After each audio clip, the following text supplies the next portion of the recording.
ابتدائی تعلیم میں اور خاندانی پس منظر کے اندر مذہبی اثرات بڑے گہرے تھے۔ بہرحال انہوں نے ایم اے کیا ہے غالباً 1897 میں، اور اس وقت کا کچھ اقبال جو ہے، اس وقت سے لے کر 1905 تک کا اقبال، ایک طرف تو اس میں بھی نیشنلزم تھا، ہندی نیشنلزم، یہ نوٹ کر لیجئے۔ چنانچہ اسی دور کا اس کا ترانہ ہے، سارے جہاں سے اچھا ہندوستان ہمارا۔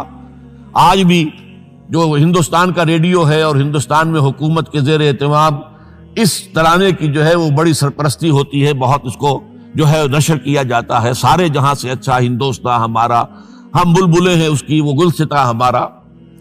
بلکہ اس زمانے میں ایک ایسا شعر بھی انہوں نے کہا ہے جس کی کہ پھر شدید ترین نفی بعد میں ان کے اشعار سے ہوئی ہے۔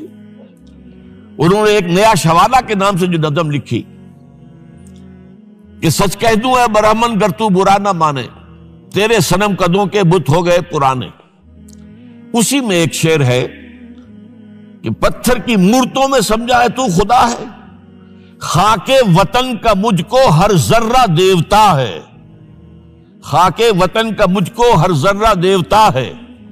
اس درجے گہرا انڈین نیشنلزم اقبال کے اندر بھی موجود تھا۔ لیکن جب اقبال انگلستان گئے ہیں، یہ 28 برس کی عمر میں انگلستان گئے ہیں سن 1905 میں، اور 3 سال وہاں رہے انگلستان اور جرمنی، اور بیرسٹری بھی کی، اور چونکہ فلسفی تھے پی ایچ ڈی بھی کر کے آئے۔ اس عرصے میں معلوم ہوتا ہے کہ اقبال کی قلب ماہیت ہو گئی۔ یہ میرا ایک تجربہ ہے، بڑا پرانا ہے، میرا مشاہدہ تھا۔ 1970 میں پہلی مرتبہ میں انگلستان گیا تھا، میرے چھوٹے بھائی وہاں زیر تعلیم تھے، انہوں نے بلایا تھا۔ وہاں میں نے دیکھا کہ یونیورسٹیوں میں پڑھنے والے ایک ایک P H D, 2 P H D کرتے ہوئے لوگ بیٹھتے ہیں، جمعے کے روز قرآن پڑھتے ہیں، درس قرآن ہوتا ہے، اور وہ ایک دوسرے سے قرآن پڑھ کے سنتے بھی ہیں تاکہ جو تجوید کی غلطیاں ہوں ان کی تصحیح ہو سکے۔ اور میں نے سوچا کہ پاکستان میں اس سطح کے لوگ جو ہیں کبھی اس قسم کی مصروفیت میں مبتلا مجھے تو نظر نہیں آئے۔ تو اس کا مجھے ایک اصل میں تجزیہ میرا یہ تھا کہ جن لوگوں کی بنیادی تربیت میں اور خاندانی اثرات میں مذہب کا ایلیمنٹ موجود ہوتا ہے، چاہے وہ ہندوستان میں رہتے ہوئے وہ زیادہ ظاہر نہ ہو، نمایاں نہ ہو، اس کے آثار سامنے نہ آئے، لیکن جب وہ ایک مخالف ماحول میں پہنچتے ہیں، اس مخالف ماحول میں ان کے اندر کا وہ چنگاری ان کی جو ہے وہ شعلہ بن کر بھڑکتی ہے۔ چنانچہ یہ معاملہ میں نے پھر بعد میں امریکہ میں بھی دیکھا، ہر جگہ دیکھا ہے کہ وہاں 2 نتیجے ہوتے ہیں، یا تو یہ کہ ایک آدمی ڈاؤن دی ڈرین گیا تو وہاں کی تہذیب میں رنگا گیا شراب اور یہ اور وہ اور رقص اور سب یہ ساری چیزیں آ گئی، اور یا پھر جو بچ گیا جس کے اندر دین کا کوئی حمیت کا شائبہ تھا وہ پھر بھڑکتا ہے، پھر وہ ایکٹیوسٹ ہوتے ہیں، وہ کام کرتے ہیں۔ لہذا یہ معاملہ جو ہے علامہ اقبال کے ساتھ پیش آیا، اور خود انہوں نے کہا بھی ہے مسلمان کو مسلمان کر دیا طوفان مغرب نے۔ وہاں سے جب یہ واپس آئے ہیں تو اب نوٹ کیجئے 1908 سے 1930 تک یہ جو 22 برس ہیں، علامہ اقبال نے کیا کیا نوٹ کیجئے، وہ آپ جانتے بھی ہیں، میں صرف گنوا رہا ہوں۔ اسلام کے نظام فکر اور فلسفہ اور حکمت کو بیان کیا، اپنی شاعری کے ذریعے سے بھی، اپنی نثر کے ذریعے سے بھی۔ قرآن کی ایک نہایت جدید اور بہت عمدہ تفسیر، اگرچہ تفسیر کے نام سے آپ کو کہیں تفسیر اقبال نہیں ملے گی، لیکن کلام اقبال خود تفسیر ہے۔ وہ دعویٰ کرتا ہے کہ میرے پیغام میں سوائے قرآن کے اور کچھ نہیں ہے۔ گر دلم آئی نئے بے جوہر است، ورب حرفم غیر قرآن مزمرست، پردہ ناموس فکرم چاک کن، ای خیابہ راز خارم پاک کن۔ یہ مناجات بحضور سرور کائنات صلی اللہ علیہ وسلم، وہ کہتے ہیں کہ اے اللہ کے نبی، اللہ کے رسول، اگر میرے پیغام میں کہیں قرآن کے سوا کوئی شے شامل ہو گئی ہے میری شاعری میں تو آپ میرے فکر کا پردہ چاک کر دیجیے۔ روز محشر خار و رسوا کن مرا، اور قیامت کے دن مجھے ذلیل اور خار کیجیے گا، اور بے نصیب از بوسہ پاکن مرا، اور مجھے اپنی قدم بوسی سے محروم کر دیجیے گا۔ یہ بات کہہ رہا ہے، اس کا دعویٰ ہے، اس نے جو کچھ کہا قرآن سے کہا۔ اس کی شاعری جو ہے میرے نزدیک، اور میں نے تو اپنی جو سورسز گنوائی ہیں کہ میں نے جو قرآن مجید کا فکر یا سوچ جو بھی آپ اسے کہیں، جو تھوڑا بہت مجھے میسر ہوا ہے، ان میں نے 8 اشخاص کو نمایاں طور پر بیان کیا ہے۔ 4 یہ ہیں 2 کے جوڑے، 2 ابوین ہیں، ابو الکلام ابو العلا مودودی، ابو الکلام آزاد۔ 2 دکترین ہیں، ڈاکٹر اقبال، ڈاکٹر رفیع الدین۔ 2 شیخین ہیں، شیخ الہند مولانا محمود حسن، جن کا ترجمہ ہے قرآن مجید کا، اور اس پر حواشی ہے شیخ الاسلام شبیر احمد عثمانی کی۔ 2 ہی عین مولانا فراہی اور مولانا اصلاحی، جنہوں نے قرآن مجید کے مضامین کے اندر جو اندرونی نظم ہے اسے واضح کیا۔ علامہ اقبال میری ایک بہت بڑی سورس ہے، بلکہ سب سے زیادہ گہرا اثر مجھ پر جو ہے بچپن سے جو ہوا ہے وہ تو علامہ اقبال کا ہے۔ 5ویں جماعت کا طالب علم تھا جب ان کا یہ شعر میرے ذہن میں کہیں چپک کر رہ گیا ہے، جواب شکوہ کا، وہ زمانے میں معزز تھے مسلمان ہو کر اور تم خوار ہوئے تارک قرآن ہو کر۔ پھر علامہ اقبال نے مغربی فکر پر شدید تنقید کی، بہت بڑا ناقد، اور خاص طور پر مغربی تہذیب جو ہے اس کی نفی کی۔ یہ سارا کام کیا، اور اس سب سے بڑھ کر وہ تجدید ملت اسلامی کا علمبردار بن کر سامنے آیا۔ اس نے خوشخبری دی کہ دنیا میں اسلام کے غلبے کا دور آنے والا ہے۔ ملت اسلامیہ جو اس وقت دبی ہوئی ہے، پسی ہوئی ہے، پوری دنیا میں پامال ہے۔ آپ کو معلوم ہے کہ پہلی جنگ عظیم کے بعد کیا صورت ہو گئی تھی؟ سلطنت عثمانیہ کے جب دھجیاں بکھیر دی گئی اور کولونیل امپیریلزم جو ہے پورے عالم اسلام پر حکمران تھا، پورا عالم اسلام جو ہے محکوم، اگرچہ یہ دبے ہوئے ہیں، پسے ہوئے ہیں، گرے ہوئے، لیکن ان کا دوبارہ غلبہ ہوگا، یہ ابھریں گے، ملت اسلامیہ کی تجدید ہوگی، اسلام کی نشت ثانیہ ہوگی، اسلام کے روشن مستقبل کے مبشر بن کر علامہ اقبال سامنے آئے۔ اور ایک اور جو بہت بڑا کام کیا وہ وہی وطنی قومیت کی شدید نفی، بلکہ شدید کا لفظ بھی کافی نہیں ہے، شدید ترین نفی کی ہے، اس لیے کہ اس وقت وطنی قومیت جو ہے اس وقت مسلمانوں کو اپنے اندر انگلف کرنے کے لیے پوری قوت کے ساتھ زور لگا رہی تھی۔ میں نے علامہ اقبال کے حوالے سے جو باتیں کی ہیں کہ احیاء فکر اسلامی اور تجدید ملت اسلامی، اس کے ساتھ ساتھ ہندوؤں میں کیا ہو رہا تھا اس دور میں، ان کے ہاں بھی ان کی مذہبی تجدید کا عمل بڑی شدت کے ساتھ شروع ہوا۔ اس میں بھی چند ناموں کا میں تذکرہ کرنا چاہوں گا۔ بنکم چیٹرجی، اس نے بندے ماترم کا یہ جو ترانہ ہے آج بھی بھارت کے اندر مجبور کیا جا رہا ہے مسلمانوں کو بھی کہ وہ بھی اسکولوں کے اندر یہ ترانہ پڑھیں، اور ابھی مسلمان رجسٹ کر رہے ہیں۔ اس میں وہ زمین کی بندگی، بھارت ماتا ہم تیرے بندے ہیں، اور یہ جو ہے ہندو رینائسنس کا ایک بہت بڑا جو ہے یوں سمجھیے کہ علم بردار۔ پھر دوسری شخصیت سامنے آئی، راجہ رام موہن۔ یہ شخص بہت بڑا فاضل، بڑا عالم، 10 کے قریب زبانیں جو ہے ان کا ماہر، جس میں یورپینز بھی اور ایسٹرن بھی۔ پھر یہ کہ یہ مسلمانوں کا ہمدرد بن کر آیا۔ انگریز نے جب یہاں پر ان کے پادریوں نے تثلیث کی تلقین شروع کی ہے تو آئینہ توحید کے نام سے اس نے کتابچہ لکھا اس کی نفی کے لیے۔ اس حوالے سے یہ کچھ ایسی شخصیت بننے کی کوشش کر رہا تھا کہ مسلمان بھی اس کو قبول کریں، اور اس کے بعد پھر اس نے برہمو سماج کے نام سے ایک ادارہ قائم کیا۔ یہ وہی تھا کہ جو اس سے پہلے اکبر نے جو فلسفہ دیا تھا دین الہی، بھئی اللہ کا معاملہ کرو، صرف اللہ کو سب مانتے ہیں، صرف نام ہے مختلف ہے، کسی نے کوئی نام رکھ دیا، کوئی مہادیو کہتا ہے، کوئی کچھ کہتا ہے، کوئی گاڈ کہتا ہے، سب خدا کو تو سب مانتے ہیں۔ یہ جو رسالت کا معاملہ ہے اور شریعت کا معاملہ ہے، یہ فساد کی جڑ ہے۔ رسالت کی بنیاد پر شریعتیں مختلف، عبادتیں مختلف، ذرا اس کو پیچھے ڈالو۔ تو دین اکبری یا دین الہی اس کا نام تھا۔ اس کے اندر بھی در حقیقت کوشش یہ تھی کہ تمام مذاہب کو ایک ہاون دستے میں ڈال کے اور اس کو کوٹ کے اور چھان پیس کے ایک صفوف بنا کر ایک کامن مذہب ہندوستان کا وجود میں لایا جائے۔ بہرحال اس وقت اللہ تعالیٰ نے کھڑا کیا ہے حضرت مجدد الفسانی رحمۃ اللہ علیہ کو، کہ جنہوں نے اس فتنے کی سر کو بھی کی. اس نے بھی مجلس ازدی کے نام سے ایسا ہی ادارہ شروع کیا، اور یہ گویا کہ ٹھنڈی چھری کے مانند، اس لیے کہ اسلام کا دار و مدار تو رسالت پر ہے.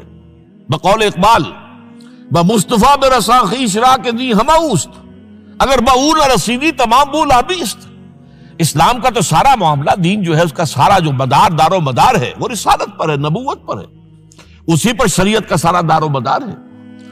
رسالت سے کاٹ دیجئے، حدیث سے کاٹ دیجئے، سنت سے کاٹ دیجئے، تو پھر قرآن کو پھر موم کی ناک بنا کر جو چاہیں آپ تعبیر کر لیں، جو چاہیں تشریح کر لیں، جدھر چاہیں اسے موم کی ناک کی طرح بوڑ کر لے جائیں. بہرحال اس معاملے میں بھی پھر ایک تیسری تحریک جو شروع ہوئی وہ بہت ملیٹنٹ تھی، آریہ سماج. دیانند سرسوتی نے، یہ ملیٹنٹ تھی اور بڑی اس کی جو ہے پذیرائی ہوئی ہندو معاشرے میں.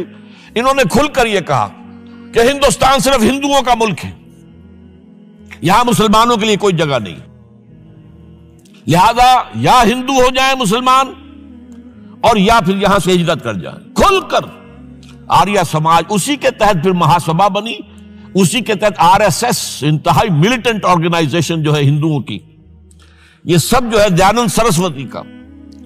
یہ اسی طریقے سے پھر شدھی کی تحریک شروع ہو چکی تھی، ریکلیم کرو مسلمانوں کو.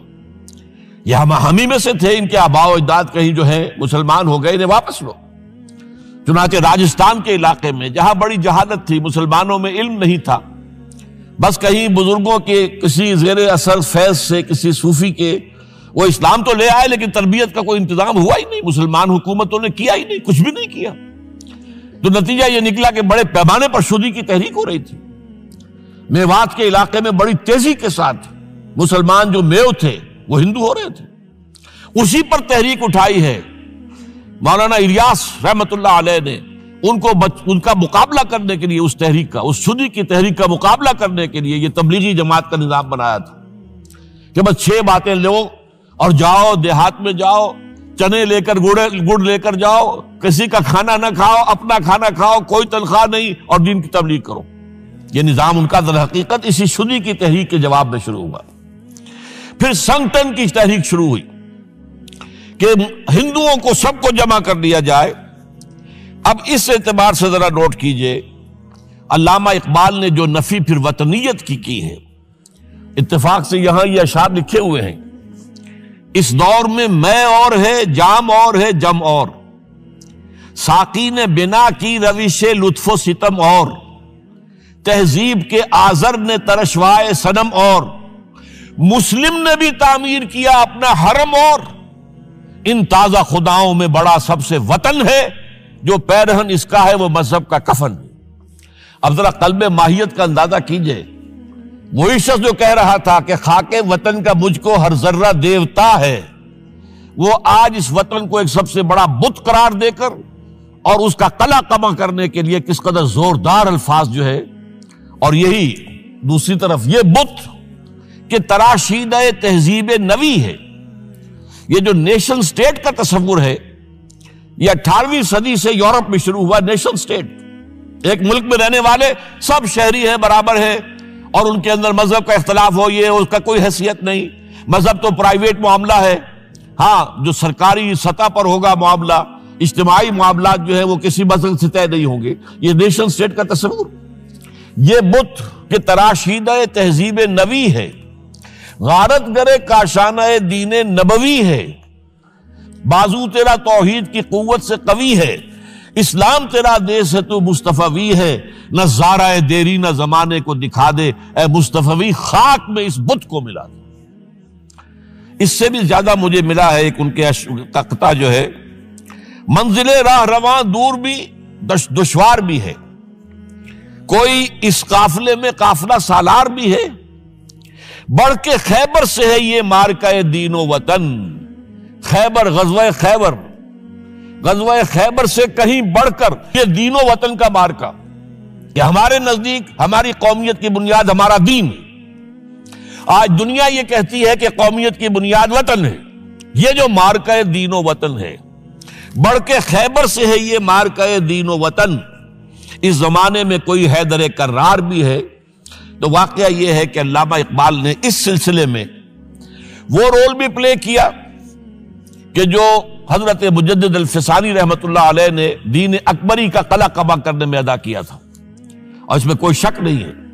اس اعتبار سے میں کہا کرتا ہوں کہ حضرت مجدد الفسانی کے بروز کی حیثیت رکھتے ہیں علامہ اقبال، اور ان کو جو گہری نسبت تھی، حاضر ہوا میں شیخ مجدد کی لحد پر، وہ خاک کے ہے زیر فلک مطلع انوار، گردن نہ جھکی جس کی جہانگیر کے آگے، جس کے نفس گرم سے ہے گرمی احرار، وہ ہند میں سرمایہ ملت کا نگہباں، وہ ہند میں سرمایہ ملت کا نگہباں۔ ملت کا سرمایہ تو سارا کا سارا جو ہے ایمان بالرسالت سے۔ آپ حضرت مجدد الفسانی کے خطوط پڑھیے، سب سے زیادہ زور اطاعت رسول، اطاعت رسول، اطاعت رسول، اطاعت رسول، جس کی جڑ کاٹنے کی کوشش کی تھی دین الہی کے ذریعے سے اکبر نے، اس کو دوبارہ مستحکم کیا ہے وہ مجدد الفسانی رحمت اللہ علیہ نے۔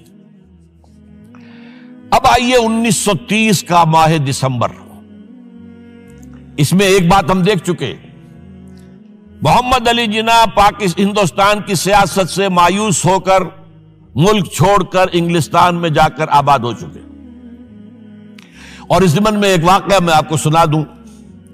ایس ایم اکرام صاحب کا نام بہت سے حضرات کے علم میں ہوگا، ان کی 3 کتابیں جو ہیں بڑی مارکت الآراء ہیں، آب کوثر، موج کوثر، روض کوثر۔ ادارہ ثقافت اسلامیہ کے ڈائریکٹر رہے بہت عرصے تک، بہت پڑھے لکھے آدمی تھے۔ وہ آکسفورڈ میں پڑھتے تھے اس زمانے میں، وہ لندن گئے، انہوں نے محمد علی جناح صاحب سے ملاقات کی اور کہا کہ آپ کیوں چھوڑ کر آ گئے ہندوستان؟ ہندوستان کے مسلمانوں کو آپ کی رہنمائی کی ضرورت ہے۔ تو جواب جو تھا محمد علی جناح کا وہ نوٹ کرنے کے قابل ہے۔ ہندوز آر انکوریجیبل، یہ ہے جو نتیجہ نکالا تھا محمد علی جناح نے۔ یوں سمجھیے کہ 24 برس کی محنت شاقہ کہ کوئی اتحاد کا فارمولہ طے ہو جائے، کوئی بنیاد ہو جائے، کوئی ہمارے مابین متفق علیہ اسکیم بن جائے، لیکن جس درجے مایوس ہوا ہے شخص، ہندوز آر انکوریجیبل، یہ ناقابل اصلاح ہے۔ اور مسلمانوں کا حال یہ ہے کہ ان کا ایک لیڈر جو بات مجھ سے کرتا ہے صبح کو، وہ شام کو ڈپٹی کمشنر کو بتا دیتا ہے۔ تو اب میں ایسی قوم کی رہنمائی کیسے کروں؟ تو یہ میں نے آپ کو یہ واقعہ بھی سنا دیا کہ وہ مایوسی کا عالم کیا تھا۔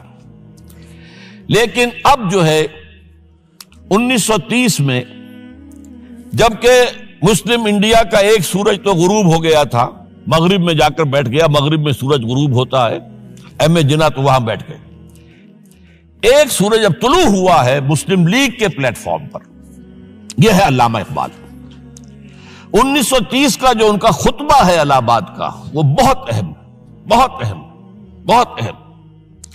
ایک تو یہ کہ انہوں نے اپنی شاعری کے ذریعے سے وطنیت کی جو نفی کی تھی اور مسلم قومیت کا جو اس بات کیا تھا، اسے ایک فلسفیانہ انداز میں سوشیولوجی، عمرانیات کے مسلمہ اصولوں کی روشنی میں جس طریقے سے مدلل بیان کیا ہے، اس اعتبار سے وہ ایک بہت قیمتی دستاویز ہے۔ لیکن اس کے ساتھ ہی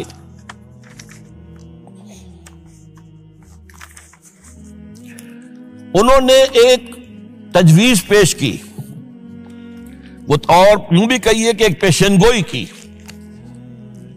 وہ پیشن گوئی یہ تھی کہ ہندوستان کے شمال مغرب میں ایک مسلمان ریاست قائم ہوگی، اور پھر یہ بھی کہا میں مطالبہ کرتا ہوں کہ وہ قائم ہو۔ البتہ اس میں بعض لوگ جو ہیں اس پر یہ تنقید کرتے ہیں کہ علامہ اقبال نے تو یہ کہا تھا I would like to see the Punjab, the Northwest Frontier Province, Sindh and Balochistan amalgamated into a single state, self-government within the British Empire or without the British Empire. The formation of a consolidated Northwest Indian Muslim state appears to me to be the final destiny of the Muslims, at least of Northwest India. اس پہ اعتراض یہ کیا جاتا ہے کہ علامہ اقبال نے تو ہندوستان کے اندر برطانیہ کے حکومت کے اندر کے لیے تجویز دی تھی، لیکن یہ بات غلط ہے۔ اصل میں نوٹ یہ کیجئے کہ 1930 تک تو اس کا کوئی امکان ہی نظر نہیں آتا تھا کہ انگریز ہندوستان چھوڑ کے چلا جائے گا۔ تو اس وقت کے لیے ان کی تجویز یہ تھی کہ ہندوستان میں ایک صوبہ بنا دیا جائے، یہ آج کا پاکستان، یا یوں سمجھیے کہ جو کچھ عرصے پہلے 1 یونٹ بنا تھا، برٹش انڈیا میں بھی یہ 1 یونٹ کی حیثیت سے ایک سٹیٹ بن جائے، تاکہ اس علاقے میں مسلمانوں کے اندر جو کچھ قومیتی کچھ تھوڑا تھوڑا فرق ہے، کلچر کا فرق ہے، کچھ ان طرح کی چیزیں، زبانوں کا فرق ہے، تو یہ جو ہے مل جل کر ان کے اندر ایک قوم کا تصور جو ہے باقاعدہ پیدا ہو جائے۔ اسی لیے وہ کہتے ہیں I demand the formation of a consolidated Muslim state in the best interest of India and Islam۔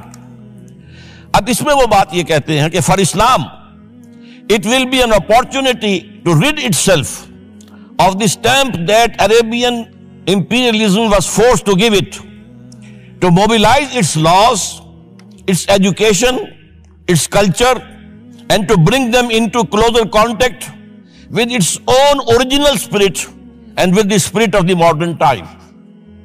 وہ کہتے ہیں کہ اگر ایسا ہو گیا، ایک تو یہ کہ ڈیسٹنی ہے، ہوگا، رہے گا، شمال مغربی ہند کے اندر ایک مسلمان ریاست قائم ہو کر رہے گی۔ اب یہ پروفیسی بھی تھی، پیشن گوئی، اور یہ بھی کہ میں مطالبہ کرتا ہوں، ایک تجویز بھی تھی، لیکن اس کا جو اصل عنصر ہے، جو میرے نزدیک جو انقلابی حصہ ہے، جہاں تک ہندوستان کی جو تقسیم کا معاملہ ہے، یہ اور بھی بہت سے لوگوں کی طرف سے یہ باتیں آتی رہی تھی۔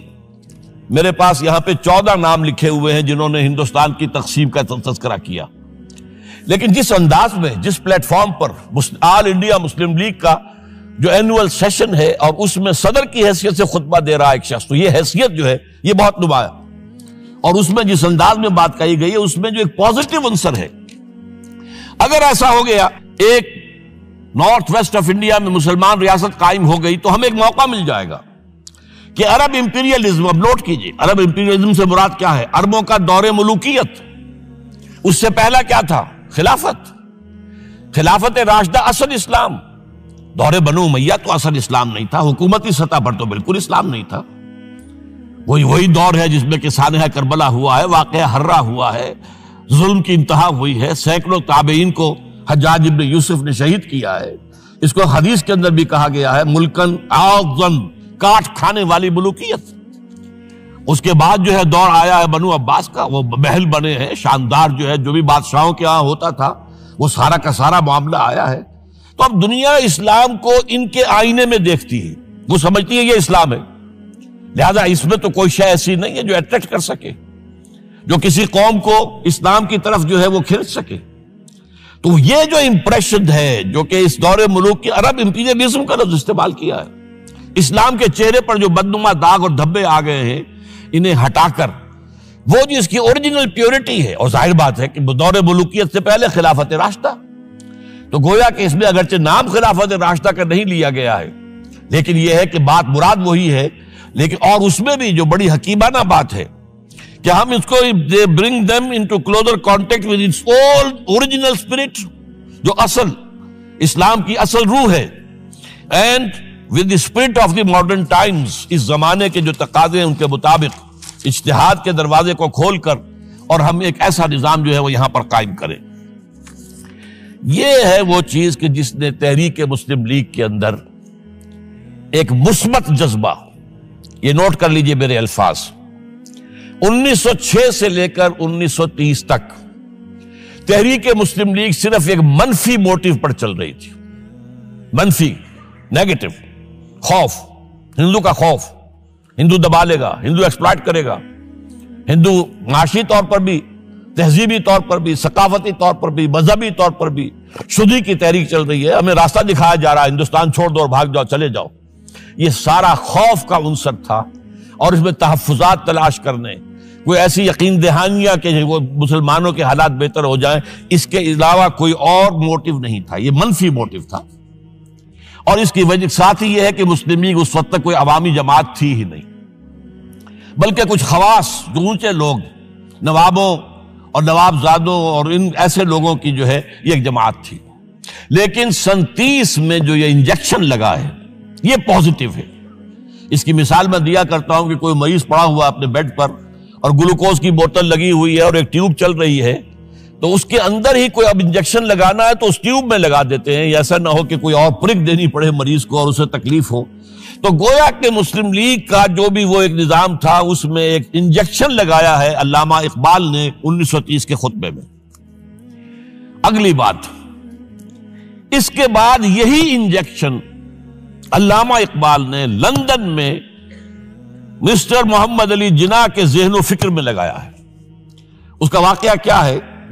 3 گول میز کانفرنسیں ہوئی تھی، پہلی اور دوسری میں محمد علی جناح بھی شریک تھے، تیسری 1932 میں ہوئی، اب وہ شریک نہیں ہوئے، اس لیے کہ وہ سیاست چھوڑ چکے تھے، وہ تو سیاست کو خیر بات کہہ کر اب پریکٹس کر رہے تھے، لیکن علامہ اقبال اس میں گئے تھے، وہاں موقع ملا، قریبی ملاقاتیں ہوئیں، گفتگویں ہوئیں، اور ان ملاقاتوں کے نتیجے میں یہی انجیکشن علامہ اقبال نے محمد علی جناح کے ذہن اور فکر کے اندر لگایا ہے کہ بات کرو اسلام کے احیاء کی، وہ چیز کہ جو مسلمانوں کے جذبات کے اندر گرمی پیدا کرے، حرارت پیدا کرے۔ اس حوالے سے یہ جو انجیکشن لگایا گیا ہے، اسی سے پھر یہ کہ ان کے مزاج کے اندر ایک تبدیلی آئی۔ کچھ اور لوگوں نے بھی انہیں کہا ہوا تھا، لیکن یہ کہ خاص طور پر یہ بات اقبال کی تھی، جس کی اپنی ایک حیثیت تھی۔ بہرحال 1934 میں ایم اے جناح واپس آ گئے، پھر انہیں مسلم لیگ کا تا حیات صدر بنا دیا گیا، پھر انہوں نے مسلم لیگ کو سنبھالا ذرا، لیکن 1936 کے الیکشن جو آئے یہاں پر، اس میں کانگریس پوری اوور ویلمنگ میجورٹی سے جیت گئی۔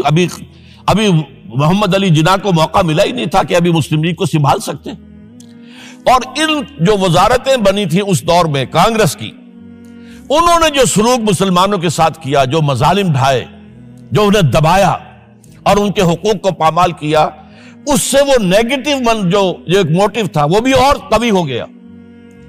اور اس کے بعد پھر محمد علی جناح نے 1937 سے لے کر 1947 تک، ایک لفظ میں استعمال کر رہا ہوں، آپ گھبرا نہ جائیں، 1937 سے 1947 تک اسلام کی قوالی گائی، پورے 10 برس اسلام اسلام اسلام اسلام، ہمیں اسلام چاہیے، اسلامی تہذیب ہم چاہتے ہیں، اسلامی قانون ہم چاہتے ہیں، ہمارے قوانین اور ہیں، ہمارا مذہب نہیں ہے، وہ دین ہے، وہ زندگی کے تمام معاملات پر۔ یہ جو ہے، میں قوالی اس لیے کہہ رہا ہوں کہ قوالی میں تکرار ہوتی ہے، جس تکرار کے ساتھ یہ اب اس موقع پر آ کر محمد علی جناح قائد اعظم بن گئے۔ مسلمانوں کے دلوں کی بات، اقبال نے جو ولولہ پیدا کر دیا تھا، ایک ولولہ تازہ دیا میں نے دلوں کو، لاہور سے تا خاک بخارا اور سمرقند، وہ جو ولولہ تھا، جو غلغلہ تھا، اب محمد علی جناح کی زبان سے جب وہ بات آئی ہے تو یہ مسلمانوں کے دل کی آواز تھی، ان کی روح کی پکار تھی۔ لہذا اب مسلم لیگ ایک عوامی جماعت بنی اور محمد علی جناح اب قائد اعظم قرار پائے۔ اب اس معاملے میں میں چاہتا ہوں ذرا، کیونکہ یہ بات نئی سی ہوگی، میرے اس تجزیے کے روح سے نظریہ پاکستان اسلام اور اسلام کا احیاء خلافت راشدہ کے مفہوم میں، اور اس کا خالق اقبال ہے، اس میں کوئی شک نہیں، قائد اعظم تک بھی یہ بات پہنچانے والا اقبال ہے، اور پھر اسی پر قائد اعظم نے عمل کیا ہے۔ تو اس چیز کو بہت سے لوگ جو ہیں آسانی کے ساتھ تسلیم نہیں کریں گے، لیکن میں یہ چاہتا ہوں کہ خود قائد اعظم نے علامہ اقبال کے بارے میں جو کچھ کہا ہے، اس کی 2 کوٹیشنز آپ کے سامنے رکھ دوں۔ کلکتہ 21 اپریل 1938 کو علامہ اقبال کا انتقال ہوا۔ اس وقت کلکتہ میں ایک بہت بڑا جلسہ ہو رہا تھا فلسطین کے مسئلے پر غور کرنے کے لیے، قائد اعظم اس کے چیف مقرر تھے۔ اب یہ خبر پڑھیے، A mammoth public meeting of the Muslims of Calcutta was held on the football ground on 21st April to consider the Palestine problem. But it was converted into a condolence meeting to mourn the death of Allama Iqbal. Mr. M. Jinnah said that the sorrowful news of the death of Dr. Sir Muhammad Iqbal had plunged the world of Islam in gloom and mourning. Sir Muhammad Iqbal was undoubtedly one of the greatest poets, philosophers, and seers of humanity of all times. Note kijiye. One of the greatest poets, philosophers, and seers, جن کو کہ مستقبل کو کو دیکھنے کی صلاحیت ہوتی ہے، جن کی نگاہ گاہ میری نگاہ تیز چیر گئی دل وجود، جس کے بنا پر آب روان کبیر تیرے کنارے کوئی دیکھ رہا ہے کسی اور زمانے کے خواب۔ یہ علامہ اقبال نے جو کچھ دیکھا تھا اسلام کے مستقبل کے بارے میں۔ He took a prominent part in the politics of country and in the intellectual and cultural reconstruction of the Islamic world. His contribution to the literature and thought of the world will live forever. اب آخری جملہ سنیے غور سے۔ To me, he was a personal friend, number one, philosopher, number two, and guide, number three, and as such the main source of my inspiration and spiritual support. کوئی شک اس کے بعد رہ جاتا؟ اور یہ الفاظ کون کہہ رہا ہے؟ یہ محمد علی جناح ہے۔ لفاظ آدمی نہیں ہے وہ کوئی شعلہ بیان خطیب جو الفاظ جو ہیں اس کے ابار لگا دے، نہیں، جو ایک ایک لفظ، وکیل، بہت بڑا وکیل، ایک ایک لفظ جو ہے تول کر بولنے والا، انہیں کیا قرار دیا؟ خود تسلیم کیا۔ دوسرا میں اور دے رہا ہوں، یہ سن 40 میں اقبال ڈے منایا گیا تھا۔ اب اس میں کیا کہتے ہیں Quaid Azam? If I live to see the ideal of a Muslim state being achieved in India, and I were then offered to make a choice between the works of Iqbal and the rulership of the Muslim state, I would prefer the former. اگر ہم کامیاب ہو جاتے ہیں کہ اسلامی ریاست قائم کرنے میں، مسلمان ریاست قائم کرنے میں، اور اس کے بعد میرے سامنے چوائس رکھا جاتا ہے کہ یا تو علامہ اقبال کا کلام لے لو اور یا حکومت کے سربراہ بن جاؤ، تو میں علامہ اقبال کے کلام کو ترجیح دوں گا۔ اور سنیے، Continuing, Mr. Jinnah said that in April 1936, he thought of transforming the Muslim League, which was then only an academic institution, into a parliament of the Muslims of India. From that time to the end of his life, he continued, Iqbal stood like a rock by him. Iqbal, Mr. Jinnah said, was not only a great poet who had permanent place in the history of the world's best literature. He was a dynamic personality who during his lifetime made the greatest contribution towards rousing and developing of Muslim national consciousness. اب اس کے بعد جو ہے نظریہ پاکستان کیا تھا اور اس کا خالق کون تھا، اس کو اچھی طرح سمجھ